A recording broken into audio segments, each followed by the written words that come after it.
बिस्मिल्लाहिर्रहमानिर्रहीम, अस्सलाम वालेकुम। प्रोग्राम वॉइस ऑफ लॉ में मोहसिन रज़ा एक और प्रोग्राम और एक नई एपिसोड के साथ।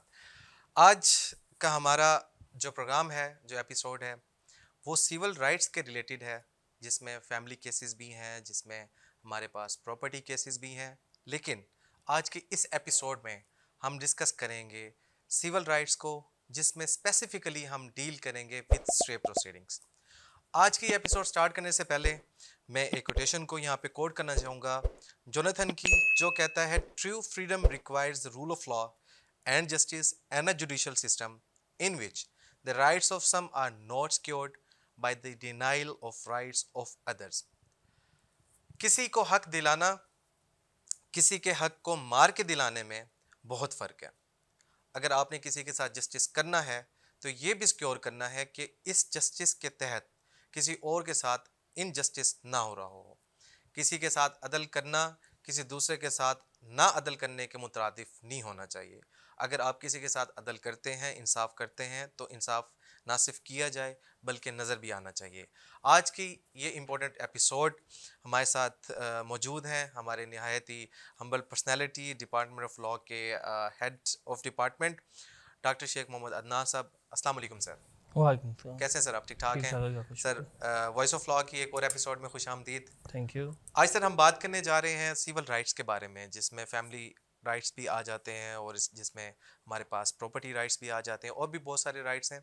लेकिन आज की ये एपिसोड हम डील करने जा रहे हैं स्पेसिफिकली हमारी सिविल राइट्स में जो है वो स्टे प्रोसीडिंग्स के हवाले से।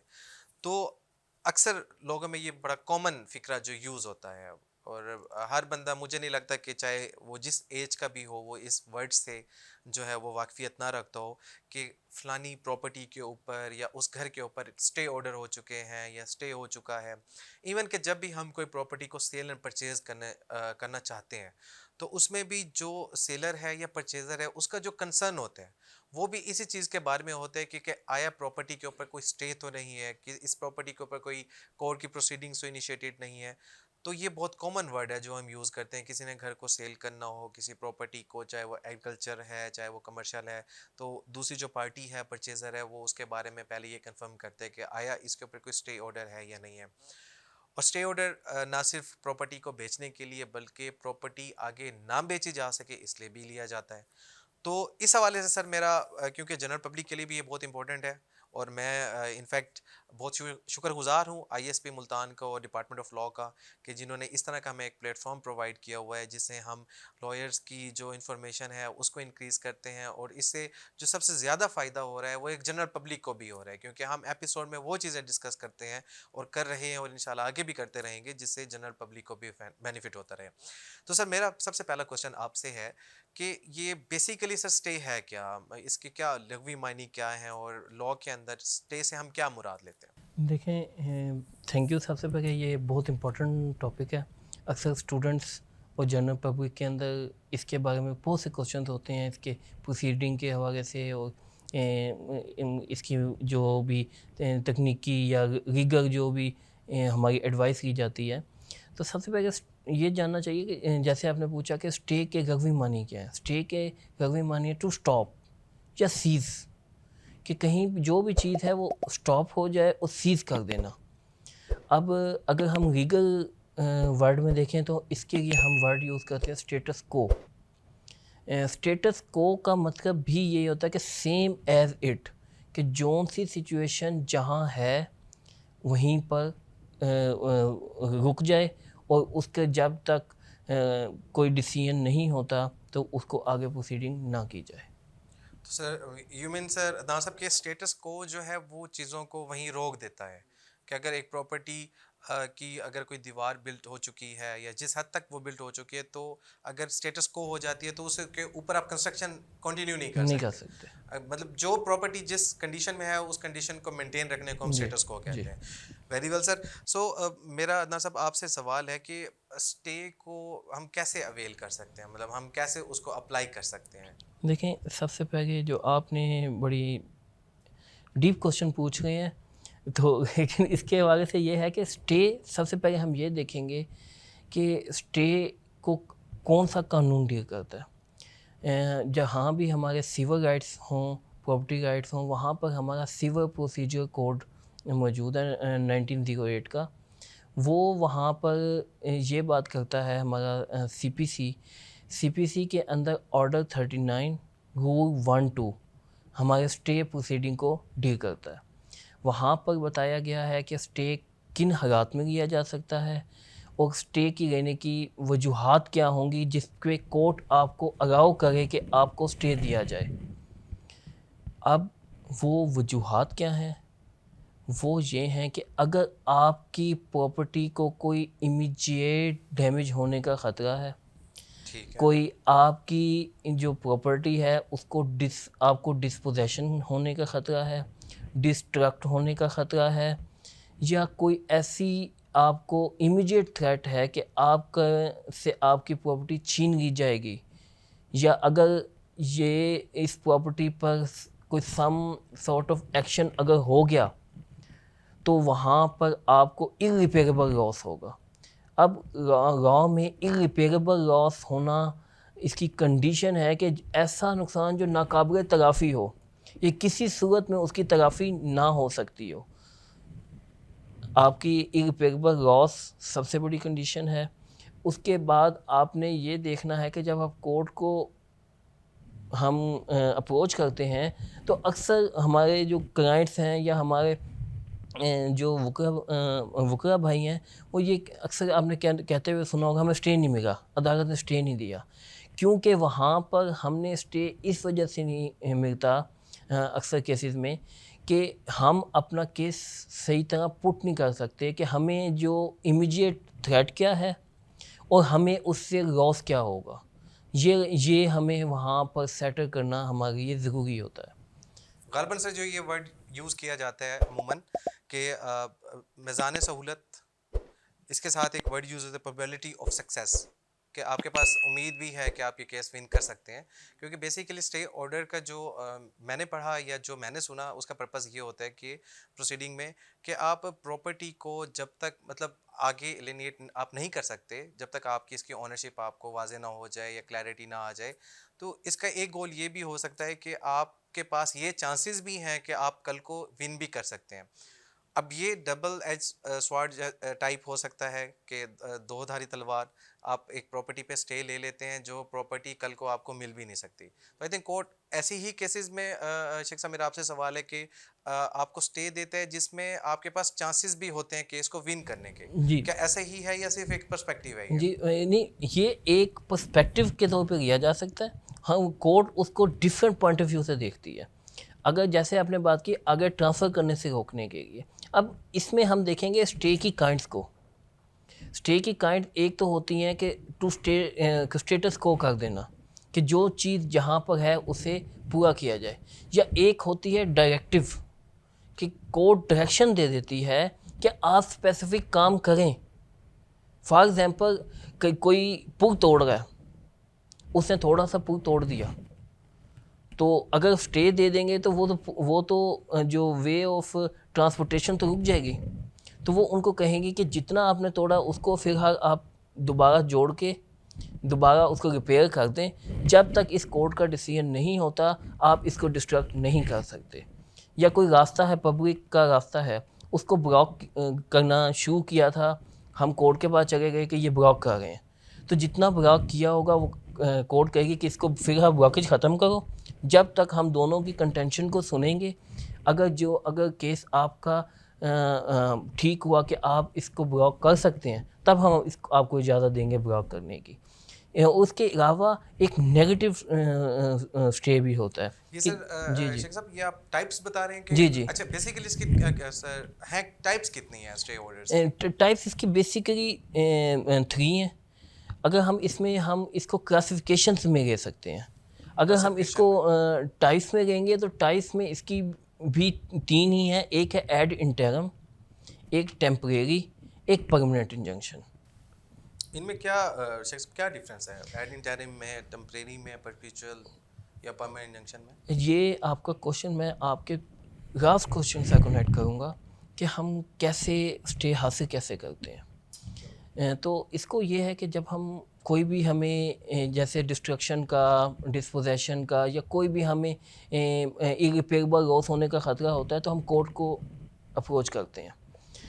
हमने कोर्ट को अप्रोच किया, हमने कोर्ट को कहा कि हमें स्टे चाहिए कि ये हमें इरिपेरेबल लॉस होने वाला है। वहाँ पर डिफेंडेंट मौजूद नहीं होता, वहाँ पे डिफेंडेंट नहीं है, वो अपना कंटेंशन नहीं बता पा रहा क्योंकि अभी आपके डिफेंडेंट को नहीं पता कि आपने कोर्ट में केस पुट किया है। तो उस वक्त court without notice ad interim एक स्टे ग्रांट देती है जिसकी 15 डेज़ तक होती है टाइम लिमिट कि 15 डेज़ के अंदर आप नोटिस करें दूसरी पार्टी को बुलाएं ताकि दूसरी पार्टी का भी पॉइंट ऑफ व्यू लिया जा सके। जो case date by date extend हो सकता है, डेट बाय डेट एक्सटेंड हो सकता है अगर कोर्ट उसमें ऑर्डर में मेंशन करे कि स्टे इज़ एक्सटेंडेड। उसके बाद जब दूसरी पार्टी प्रेजेंट होगी कोर्ट में तो दूसरी पार्टी के प्रेजेंट होने के बाद उनकी कंटेंशन के लिए उनसे जवाब लिया जाएगा। तो तब वहाँ पर टेम्परेरी इंजंक्शन स्टार्ट होता है।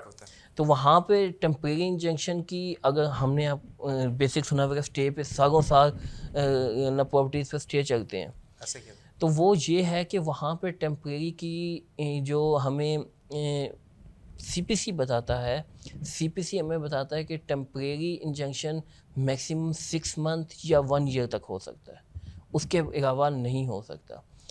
अब दूसरी पार्टी भी आ गई, दूसरी पार्टी के ने अपना डॉक्यूमेंट्स भी पेश करेगी और अपने जो फिलहाल स्टे के हवाले से कि ये साबित करने की कोशिश करेगी कि मेरे इस एक्शन है वो लीगल है, मेरे पास डॉक्यूमेंट्स मौजूद हैं, या मेरे इस एक्शन करने से प्लेंटिफ पार्टी को कोई इरिपेरेबल लॉस नहीं है, कोई इमीडिएट थ्रेट नहीं है।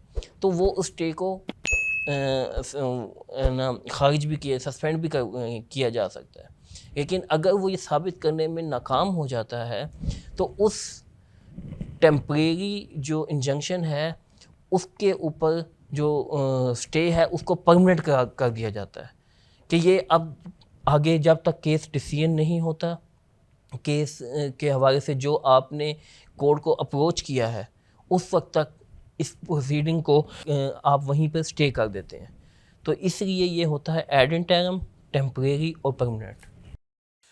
अच्छा अदनान साहब मेरा आपसे एक और सवाल है और ये लॉ स्टूडेंट्स के लिए भी इंतहाई अहम है कि सीपीसी के अंदर कौन सी प्रोविजंस हैं जो कि हमारी स्टे ऑर्डर की जो एप्लीकेशंस हैं या पिटीशंस हैं उनको डील करती हैं? देखें, अब इसमें हम सूट के साथ भी सिंपल एप्लीकेशन दे सकते हैं। अब सूट क्या होता है? ये सिंपल पहनने वाला सूट नहीं, लॉ की लैंग्वेज में हम इसको सूट कहेंगे। सूट करते हैं केस को करना, दावा करना। हम किसी भी दावे के साथ, for example specific relief act के तहत हम कोई दावा करते हैं जिसे हम कॉन्ट्रैक्ट के स्पेसिफिक परफॉर्मेंस का होता है।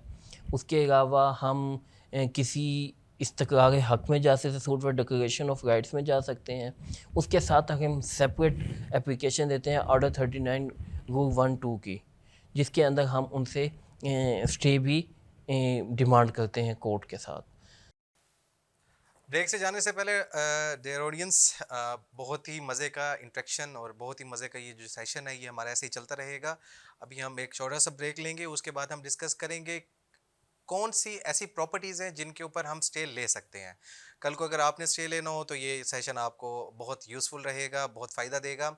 इससे पहले कि हम ब्रेक पे जाएं, आप सब ISP मुल्तान ऑफिशियल को लाइक और सब्सक्राइब करना मत भूलिएगा। मिलते हैं एक शॉर्ट ब्रेक के बाद।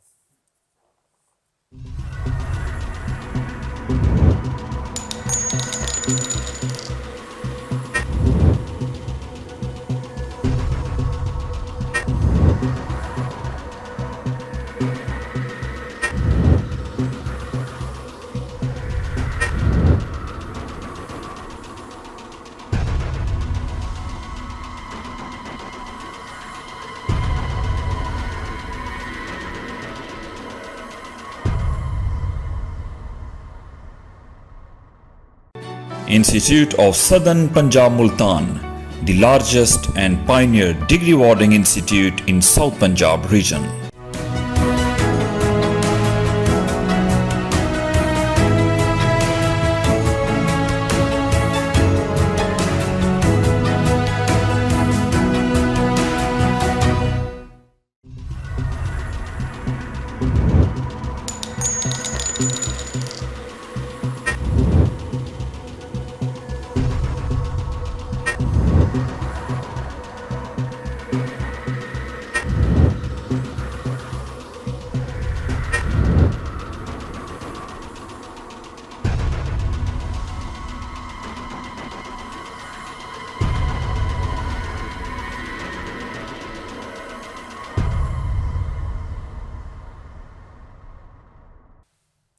वेलकम बैक नाजरीन, हमारा ये बहुत ही इम्पोर्टेंट और इन्फॉर्मेटिव सेशन अभी चल रहा है। हम शेख साहब की तरफ दोबारा वापस जाते हैं। दान साहब, मेरा आपसे सवाल है कि ऐसी कौन सी प्रॉपर्टीज़ हैं या ऐसी कौन सी चीज़ें हैं जिनके ऊपर स्टे हम कोर्ट से ले सकते हैं? जी, अब देखें हम इसमें डिफरेंट हैं कि एक तो आप जो स्टे है आप अपनी ही प्रॉपर्टी पे रहेंगे। किसी फॉर एग्जांपल किसी के साथ कॉन्ट्रैक्ट होता है, किसी कॉन्ट्रैक्ट टू सेल, अगर दूसरी पार्टी उस प्रॉपर्टी को सेल करना चाहती है तो आप इस हवाले से भी आप स्टे ले सकते हैं कि दूसरी पार्टी को रोका जाए कि वो इस प्रॉपर्टी को फर्दर सेल ना करे, क्योंकि मेरा कॉन्ट्रैक्ट ऑफ सेल इनके साथ हो चुका है। फिर हम किसी गवर्नमेंट ऑफिशियल्स कोई ऐसा एक्शन करने जा रहे हैं आपकी प्रॉपर्टी के अगेंस्ट जो आपके नज़दीक आपको इरिपेरेबल लॉस देगा। फॉर एग्जांपल हम अक्सर केसेस में देखते हैं जी, वापडा वाले जी मीटर काटने आ गए, तो हम उनके इस एक्शन पर भी स्टे लेते होते हैं। हम फॉर एग्जांपल कोई गवर्नमेंट की रोड बन गई है, आपकी प्रॉपर्टी बीच में आ गई है और आप के जो भी ग्रीवियंस है वो गवर्नमेंट ऑफिशियल्स उसको दूर नहीं कर रहे, तो आप अदालत के पास स्टे लेने आ जाते हैं। अच्छा अदनान साहब, तो मतलब गवर्नमेंट प्रॉपर्टी के ऊपर भी आप स्टे ले सकते हैं? गवर्नमेंट एक्शन के ऊपर, गवर्नमेंट एक्शन के ऊपर आप स्टे ले सकते हैं, गवर्नमेंट प्रॉपर्टी के ऊपर नहीं ले सकते। तो उसमें फिर जब आप केस फाइल करते हैं तो उसमें पार्टीज बनाते हैं? जी, हम गवर्नमेंट ऑफिशियल्स को पार्टी बनाते हैं।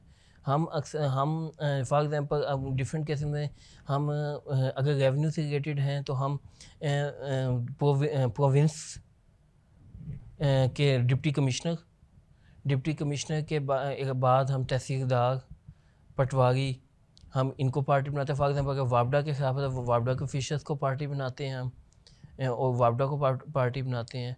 अगर ये गवर्नमेंट ऑफिशियल क्योंकि आपके उनके खिलाफ आपने स्टे लेना है तो कोर्ट उसमें मेंशन करेगी कि आपको हम फर्दर ऑर्डर तक हम आपको ये काम करने से रोकते हैं।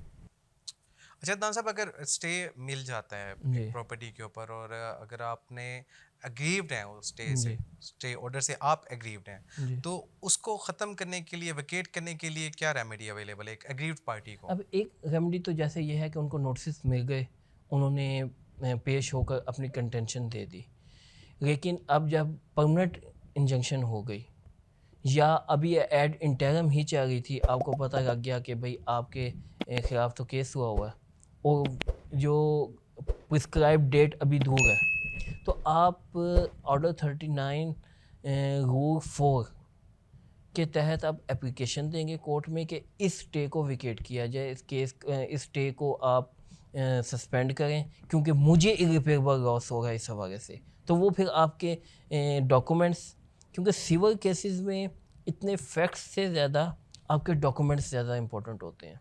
आपने डॉक्यूमेंट से ही अपनी कंटेंशन देते हैं, जिसके अंदर आपके डॉक्यूमेंट्स के अंदर आपका टाइटल डॉक्यूमेंट सबसे ज़्यादा इम्पोर्टेंट है कि आपकी ऑनरशिप को क्लेम करता है। क्लेम करता है। जी, तो ये चीज़ सबसे ज़्यादा ज़रूरी है। तो ऑर्डर जो इसका 39 का रूल 4 है वो इस चीज़ को डील करेगा कि आप एप्लीकेशन देंगे तो कोर्ट उस पे आपके स्टे पे कोई ऑर्डर मुनासिब कर देगी।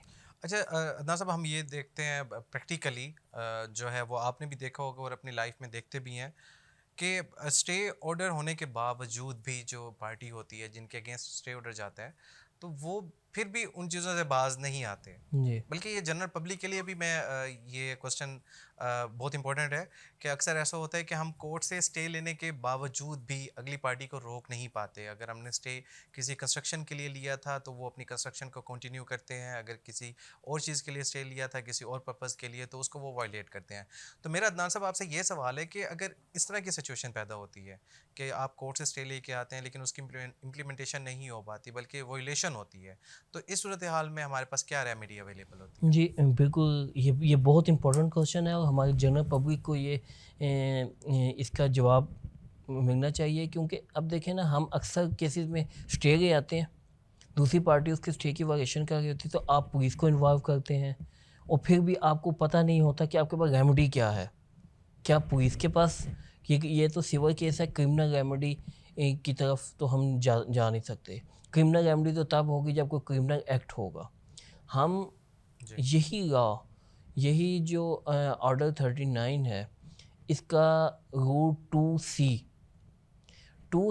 कहता है, हमें ये बताता है कि आपके पास रेमेडी मौजूद है, आप कंटेम्प्ट ऑफ ऑर्डर कोर्ट में मूव करेंगे कि डिफेंडेंट ने और जो हमारे एप्लीकेशन का रिस्पोंडेंट है उसने आपके ऑर्डर की वायलेशन की है, ताकि फिर कोर्ट बेहतर हो। उस पर एक्शन लेगी। जी कोर्ट रिस्पोंडेंट को फाइन के साथ साथ उसको इम्प्रिजमेंट भी कर सकती है अगर वो कुछ सीवियर किस्म की करते हैं। इसकी इम्प्रिजमेंट की जो मैक्सिमम है 3 मंथ, 3 मींस कि मंथ तक। उसको डैमेजेस के साथ साथ इम्प्रीजमेंट भी जी, उसको दे सकती है। This is the description of the court के after the analysing of the contempt, कि कंटेम्प्ट की सतह क्या है, क्या उसने बिल्कुल ही ऑर्डर किस को, दर्जे का जी उसने किस दर्जे का किया। एक्शन किया। अच्छा, मेरा एक बड़ा कॉमन सा सवाल है कि इन केस के कोई प्रॉपर्टी परचेज की जाती है, सेल की जाती है या किसी भी किस्म प्रॉपर्टी के रिलेटेड कोई मैटर्स हैं, तो हमें कैसे पता चलता है कॉमनली कि ये इस प्रॉपर्टी के ऊपर स्टे है या स्टे नहीं है?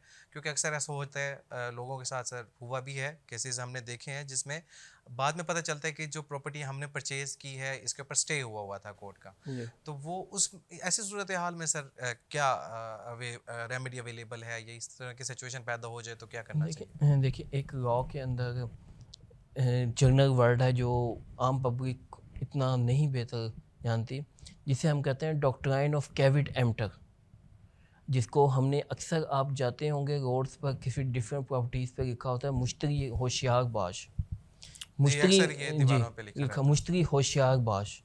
मुश्तरी का मतलब होता है ख़रीदार, यानी ख़रीदार कोई भी प्रॉपर्टी ख़रीदने से पहले ये देख रहे, तसल्ली कर रहे कि ये जो प्रॉपर्टी है कहीं डिस्प्यूटेड तो नहीं है, कहीं इस पे स्टे तो नहीं है, ये लिखा कहीं हो या ना हो। हर बायर को ये चीज़ पता होनी चाहिए कि जब वो एक चीज़ परचेज़ करने जा रहा है तो वो उसकी तमाम तरीके से अच्छी तरह देखभाल करके करे। अब उसका तरीका क्या है? अब तरीका उसका ये है कि आपका अब बड़ा एडवांस सिस्टम हो गया कि जब एक पार्टी किसी से स्टे लेती है कोर्ट से, तो वो कोर्ट के स्टे लेने के बाद जो उसका रिकॉर्ड जहाँ जिस इदारे में मौजूद होता है, चाहे वो रजिस्ट्रार ऑफिस है, चाहे वो पटवार खाना है, चाहे वो आपकी ये जो कंप्यूटराइज सेक्शन है, वहाँ पर उसका इंदराज करवाएगा। आप जब भी प्रॉपर्टी परचेज़ करने लगे तो आप जो सेलर है उससे कहें कि हमें उस डॉक्यूमेंट की एक कॉपी दे, ताकि हम उसकी जो इंटाइटलमेंट है या इंटाइटलमेंट ownership है वो उसकी कंफर्मेशन हो कि कहीं स्टे तो नहीं है, क्या आया जिससे हम ख़रीद रहे हैं क्या वो ये उसी की प्रॉपर्टी है, कोई उसमें और को ऑनर तो नहीं है। he is the real owner जी, or not, real is owner, चीज़ को ये clear इस चीज़ का करने के ख्याल रखेंगे तो इंशाल्लाह ये जो डिफरेंट डिस्प्यूट हैं, डिफरेंट फ्रॉड्स हैं, इससे बचा जा सकता है और हमारी जनरल आम पब्लिक इन फ्रॉड में आ जाती है और काफ़ी नुकसान होता है उनको। अच्छा सर, ये शेख साहब एक वर्ड यूज़ होता है लोकस स्टैंडाई, जी लॉ स्टूडेंट्स की क्लैरिटी के लिए भी बहुत ज़रूरी है सर। इसको काइंडली एलेबोरेट करेंगे कि कोर्ट में जब कोई एक बंदा जाते हैं तो उससे क्वेश्चन किया जाता है कि what is your locus standi, जी तो सर इससे क्या मुराद होता है लोकस देखिए, स्टैंडाई से? अब लोकस स्टैंडाई एक लैटिन टर्म है इस पे अंदर हमारी दो इसकी कंडीशंस हैं जिसे हम एसेंशियल्स कहते हैं कि अगर ये एसेंशियल्स पूरे होंगे तो आप कोर्ट से जाके रेमेडी ले सकते हैं। रेमेडी ले सकते हैं। नंबर 1, कोर्ट पूछती है आर यू इंटरेस्टेड पर्सन, कि आपको इसमें इंटरेस्ट क्या है। जैसे मैं फॉर एग्जांपल कोर्ट कहे कि ए बी को प्रॉपर्टी सेल आउट कर रहे हैं और आप मुझसे स्टे लेने आए हैं, वाई आर यू इंटरेस्टेड, आपका इस प्रॉपर्टी में इंटरेस्ट क्या है, आपकी इन्वॉल्वमेंट क्या है। हाँ। फिर हम ये कहेंगे कि हमारा सेल का कॉन्ट्रैक्ट हुआ है, या हम प्रीएम्पशन एक्ट के तहत जिसे हम हक शुफा कहते हैं, हक शुफा के तहत आए हुए हैं हम। या फिर दूसरा क्वेश्चन पूछेंगे आर यू एग्रीड पर्सन, कि क्या आपको इससे कुछ नुकसान हुआ है।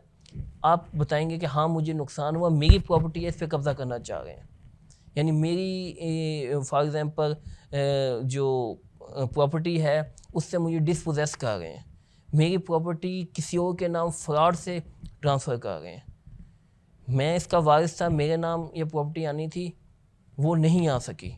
तो इन तमाम केसेस में दो जो आपके इंग्रेडिएंट हैं वो पूरे होने चाहिए। आप एक या तो आप इंटरेस्टेड पर्सन हो या तो आप एक्यूट पर्सन हो, तो इसे हम कहते हैं लोको स्टैंड आई। या तो आप इंटरेस्टेड हो या एग्रीड पर्सन हो, जी, इन दोनों सूरतों में इनको हम कहते हैं कि लोकल स्टैंड आई आपके पास है। मींस कि अगर ये दो कंडीशंस आपकी पूरी हो रही हैं, जी, that's mean you can now file the case, जी, file you the can case. Go for the case, you can file the stay order and you can initiate the stay proceedings. मेरा अदनान साहब आपसे एक और सवाल है कि अगर स्टे ऑर्डर एक पार्टी को मिल जाता है, जी, तो जो एग्रीड पार्टी है उसके पास क्या रेमेडी अवेलेबल है, वो कहाँ जाके अपनी अपील जो है वो फाइल कर सकती है। देखिए अगर अगर जैसे मैंने आपको बताया कि परमानेंट स्टे मिल गया, अब उसके बाद रेमेडी हो गई, यानी उसके अगेंस्ट फैसला आया, उस ऑर्डर को आप चैलेंज करेंगे डिस्ट्रिक्ट कोर्ट में, क्योंकि हमने सिविल कोर्ट से स्टे किया था, तो सिविल जो कोर्ट है उसकी अपीलिंग जो हमारे पास फोरम है वो है डिस्ट्रिक्ट कोर्ट। आप डिस्ट्रिक्ट कोर्ट में उसकी अपील करेंगे, अगर वहाँ से भी आप को इंसाफ या आपके हक़ में फ़ैसला नहीं आता तो आप हाई कोर्ट में जा सकते हैं और हाई कोर्ट में उस ऑर्डर को आप चैलेंज कर सकते हैं। मेरा ना साहब आपसे लास्ट क्वेश्चन है कि एक पार्टी स्टे प्रोसीडिंग को इनिशिएट करवाने के लिए एप्लीकेशन कहाँ दे सकती है। मींस कि अगर कोई प्रॉपर्टी मुल्तान में डिस्प्यूटेड है और लेकिन जो पार्टी है वो रेजिडेंट ऑफ लाहौर है, तो हम केस या स्टे की एप्लीकेशन कहाँ पे देंगे। जी, ये बहुत इंपॉर्टेंट क्वेश्चन है और बहुत इंफॉर्मेटिव ये क्वेश्चन है। ये आम पब्लिक को ये पता होना चाहिए कि एक कोर्ट की जुरिडिक्शन दो जुरिडिक्शन होती हैं सिविल कोर्ट की। तो सबसे पहले आपका क्वेश्चन का आंसर है कि सिविल कोर्ट में वो फाइल करेगा। दूसरा वो ये उस क्वेश्चन से रिलेटेड ये है कि एक कोर्ट सिविल कोर्ट की दो जुरिडिक्शंस होती हैं। जुरिडिक्शंस एक होती है पिक्यूनरी जुरिडिक्शन, एक होती है टेरिटोरियल जुरिडिक्शन। पिक्यूनरी जुरिडिक्शन तो है कि वो कितनी मालियत का केस सुन सकते हैं, यानी प्रॉपर्टी की कितनी मालियत है या कॉन्ट्रैक्ट की कितनी वैल्यू है, उस हिसाब से वो केस सुनने की उनकी पावर्स हैं। दूसरी है टेरिटरी। अब जैसे मुल्तान की अगर जहाँ ज़िला मुल्तान है उसकी टेरिटरी में जितने सिविल केसेस होंगे वो मुल्तान डिस्ट्रिक्ट कोर्ट में होंगे, क्योंकि प्रॉपर्टी और cause of action subject matter Multan में मौजूद है, तो मुल्तान की सिविल कोर्ट में आपको केस करेंगे और वहाँ से स्टे लेंगे irrespective of where the parties irrespective where the parties reside, where the subject matter and cause of action is arise। अच्छा, इससे बड़ा डिफरेंट है अदनान साहब, जब हम फैमिली केसेस को देखते हैं तो उसमें अगर वो प्लेंटिफ जो है वो एक लड़की है, तो अगर उसने केस फाइल करना होता है तो जहाँ पे निकाह होता है वो वहाँ पे भी केस फाइल नहीं हो रहा होता, चाहे निकाह मुल्तान में हुआ हो तो वहाँ पे नहीं होता, लेकिन अगर वो रेजिडेंट ऑफ लाहौर है तो वो केस लाहौर में फाइल करती है। इसमें सर पे क्या डिफरेंस है। अब इसमें एक तरह का सब्जेक्ट मैटर जो है वो निकाह जो है वो मुल्तान में हुआ है, तो इस सूरत में सर क्या लॉ है कि वो केस जो है वो लाहौर में फाइल करती है। देखिए बात सुने कि एक तो आम स्टूडेंट्स के लिए, हमारे लॉ के स्टूडेंट्स और आम जनरल पब्लिक की ये चीज़ देखने के जो फैमिली लॉ है उसको डील करता है द मुस्लिम फैमिली ऑर्डिनेंस, वो एक स्पेशल लॉ है। और स्पेशल लॉ हमेशा जहाँ स्पेशल लॉ हो वहाँ पे ऑर्डिनरी लॉ जैसे सीपीसी है वो सुप्रेस हो जाता है, वो प्रिवेल करता है स्पेशल लॉ। तो वहाँ पर ये है कि जो वुमन है वो मौजूद कहाँ पर है और कॉज ऑफ एक्शन उसने कहाँ बनाया है, सब्जेक्ट मैटर नहीं, कॉज ऑफ एक्शन। अगर इसी आपके जो क्वेश्चन है उसको हम थोड़ा सा अल्टरनेटिव कर दें, अगर जो हस्बैंड है वो केस करना चाहे तो कहाँ करे। अब हमने पहले कहा कि जहाँ लड़की होगी, रिहाइश पजी होगी, वहाँ पे वो अपने वहाँ के सिविल कोर्ट में, फैमिली कोर्ट में जाएगी। इसी तरह जहाँ पे अगर मर्द करेगा तो उसकी ये है कि जहाँ औरत रिजाइड कर रही है, जहाँ डिफेंडेंट रिजाइड कर रही केस है, इंस्टीट्यूट वहीं पे करे। वहीं पे करेगा। तो इन तमाम दोनों कंडीशंस के अंदर जो एक एज है वो एक औरत को दिया गया जी, है। औरत को दिया गया। बाकी इंशाल्लाह आप एक इस पे भी एक करें, जो फैमिली लॉ के प्रोसीडिंग्स हैं उसके हवाले से, कि मेंटेनेंस के क्या केसेस होते हैं, डाइवोर्स का क्या क्या तरीक़ाकार होता है, या क्या लीगल प्रोसीडिंग्स हैं, जो एक निकाह का जो कोर्ट मैरिज का जो कंसेप्ट है उस पे करें, तो इंशाल्लाह जनरल पब्लिक में बहुत इंफॉर्मेशन मिलेगी। इंशाल्लाह अदनान साहब, वॉइस ऑफ लॉ के तवस्सुल से हम कोशिश कर रहे हैं कि हम ऐसे टॉपिक के ऊपर बात करें, इस तरह के सेशन जो हैं वो ऑर्गेनाइज़ करें जो जनरल पब्लिक एडवोकेट्स के लिए बहुत ज़्यादा इन्फॉर्मेटिव हो। और इस पे इंशाल्लाह हम अभी तक जैसा काम करते आए हैं इसे इंशाल्लाह बेहतर करने की कोशिश करेंगे। इंशाल्लाह। एक बार फिर मैं बहुत ज़्यादा शुक्रगुजार हूँ ISP का और वॉइस ऑफ लॉ का, कि जिसने इस तरह का प्लेटफॉर्म हमें प्रोवाइड किया है जो ना सिर्फ स्टूडेंट्स के लिए बेनिफिशियल है बल्कि जनरल पब्लिक के लिए भी बहुत ज़्यादा बेनिफिशियल है। आज का हमारा जो सेशन है वो बहुत इंपॉर्टेंट था, जिसमें हमने स्टे प्रोसीडिंग के हवाले से, सिविल राइट्स के हवाले से बात की, जिसमें हमने देखा कि सिविल राइट्स क्या होते हैं, कितनी तरह के होते हैं, और सिविल प्रोसीडिंग में और स्टे ऑर्डर को हम कैसे अवेल कर सकते हैं इन केस अगर स्टे प्रोसीडिंग को वोलेट किया जाता है और कंटेम्प्ट ऑफ ऑर्डर किया जाता है तो हमारे पास कौन सी रेमेडी अवेलेबल है। इसके साथ हमने ये भी देखा कि अगर स्टे एप्लीकेशन, अगर स्टे प्रोसीडिंग्स आपके साथ इनिशिएट हो चुकी हैं तो उसको वकेट कैसे किया जाए, इसमें कौन से लॉज एप्लीकेबल होते हैं, इनमें कौन से रूल्स लगते हैं, इनमें कौन से ऑर्डर्स लगते हैं, ये हमने देखा था। और उसके साथ इम्पोर्टेंटली हमने ये देखा कि कोर्ट के अंदर अगर आपने स्टे को ग्रांट करवाना है, स्टे लेना है, तो कौन सी कोर्ट्स में जाके आप स्टे ले सकते हैं।